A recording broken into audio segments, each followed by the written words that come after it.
आणि यानंतर व्हेनेझुएलातून बातमी आहे। व्हेनेझुएला 2 भूकंपांनी हादरलंय। 10,000 जणांचा या भूकंपामध्ये मृत्यू झाल्याची भीती व्यक्त केली जाते। रॉयटर्स या वृत्तसंस्थेनं ही भीती व्यक्त केली आहे। 7.2 आणि 7.5 रिश्टर स्केलच्या भूकंपांनी व्हेनेझुएला हादरलंय। राजधानी कॅराकस विमानतळासह मालमत्तेचं मोठे नुकसान झालंय। राष्ट्रपतींनी या संदर्भात आणीबाणी जाहीर केली आहे। व्हेनेझुएलामध्ये बुधवारी संध्याकाळी भूकंपाचे 2 मोठे धक्के बसले। 7.2 आणि 7.5 रिश्टर स्केलच्या 2 भूकंपांच्या धक्क्यामध्ये 10,000हून अधिक लोकांचा मृत्यू झाल्याची भीती आहे। राजधानी कॅराकसपासून 168 किलोमीटर अंतरावर भूकंपाचा केंद्रबिंदू आहे। व्हेनेझुएलामध्ये आतापर्यंत आलेल्या भूकंपांपैकी हा सगळ्यात शक्तिशाली भूकंप आहे। स्थानिक वेळेनुसार संध्याकाळी 6 वाजता अवघ्या मिनिटभराच्या अंतरात हे धक्के बसले।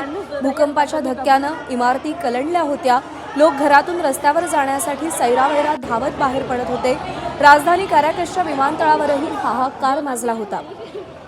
कोसळणारं छत, भिंती आणि धावत सुटलेल्या प्रवाशांचे व्हिडिओ सध्या सोशल मीडियातून समोर आले आहेत।